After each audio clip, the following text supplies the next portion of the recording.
Very much. Good afternoon, ladies and gentlemen.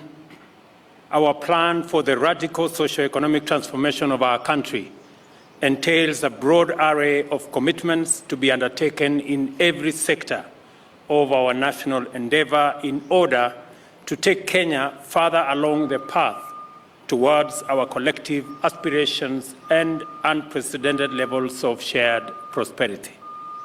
The plan, therefore, commits us to undertake ambitious interventions aimed at ensuring that Kenya performs to the best of its promise by harnessing the full potential of each sector and engaging also in the gifts, skills, and talents of our people to their greatest number possible.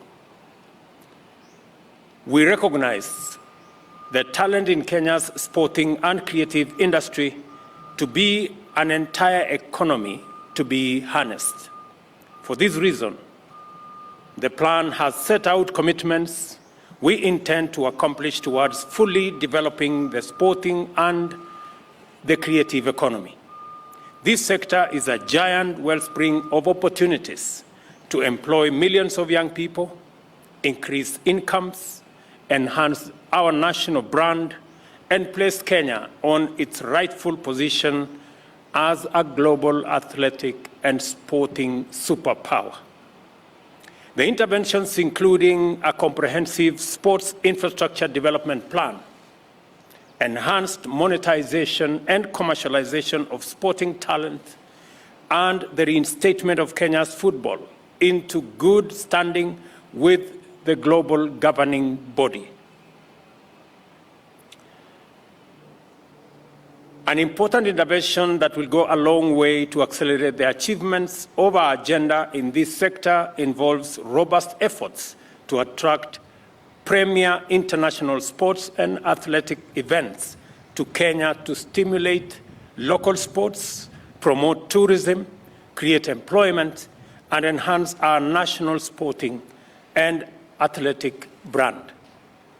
Kenya has made various bids to host global events, and as recently as last week, we hosted the Kip Keino Classic, an international track and field meet affiliated with World Athletics Continental Tour Gold Series, named after, obviously, our legendary Kenyan Olympian, Kipchoge Keino.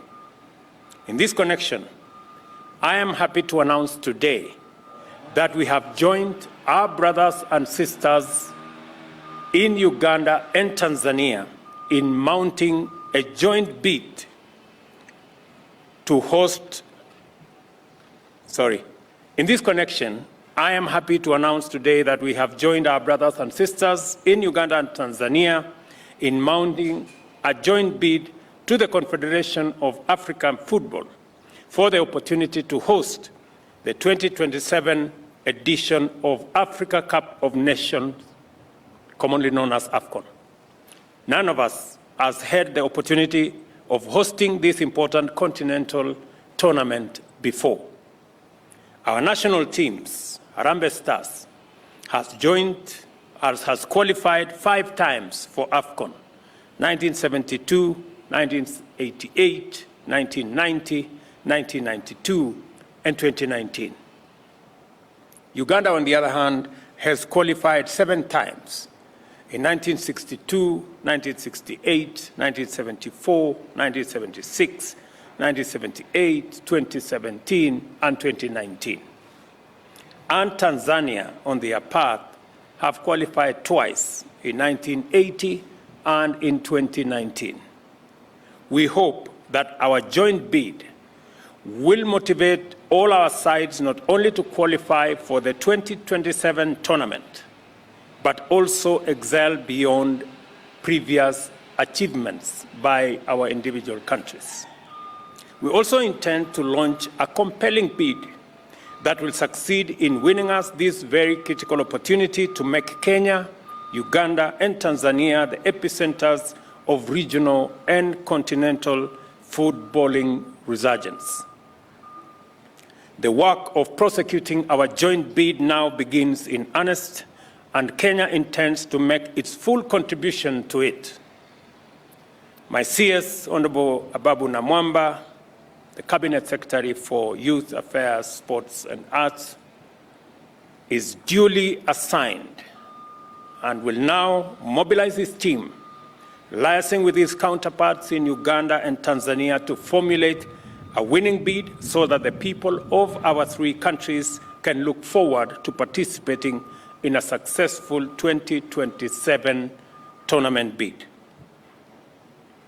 Mr. Ababu Namwamba, you and your team now has marching orders. I am very confident that finally East Africa will for the first time host the Africa Cup of Nations tournament in 2027. We know that we have competitors across the African continent, but I am very confident that this bid that brings together the solidarity of the East African countries, Tanzania, Uganda, and Kenya, together to jointly co-host this bid, will be a success.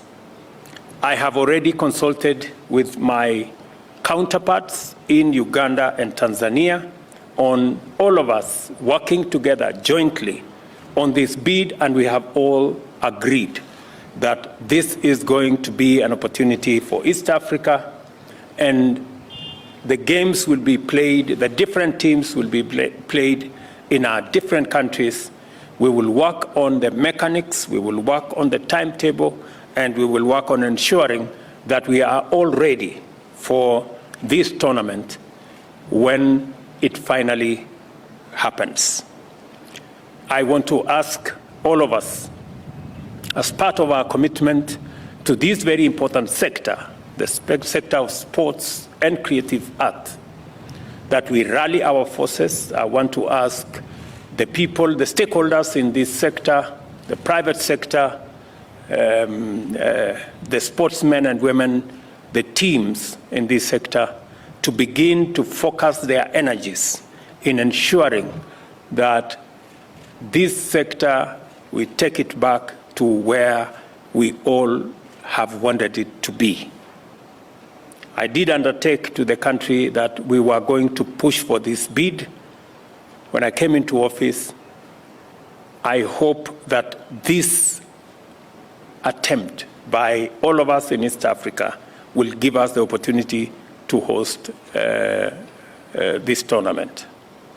Let me also say that for the record, that we will be working with all a multi-sectoral approach on ensuring that we bring back the flair and also the shine of our football and our athletics, together with the new field of creative arts.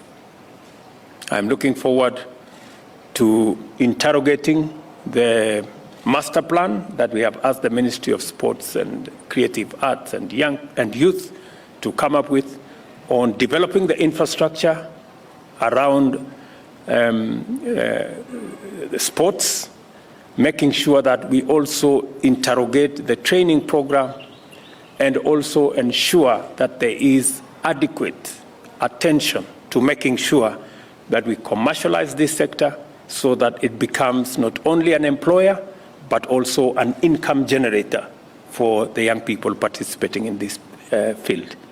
So to all of you, good people, you're off to a good start, and I am very confident a very good ending. Okay. Mr. President. Okay.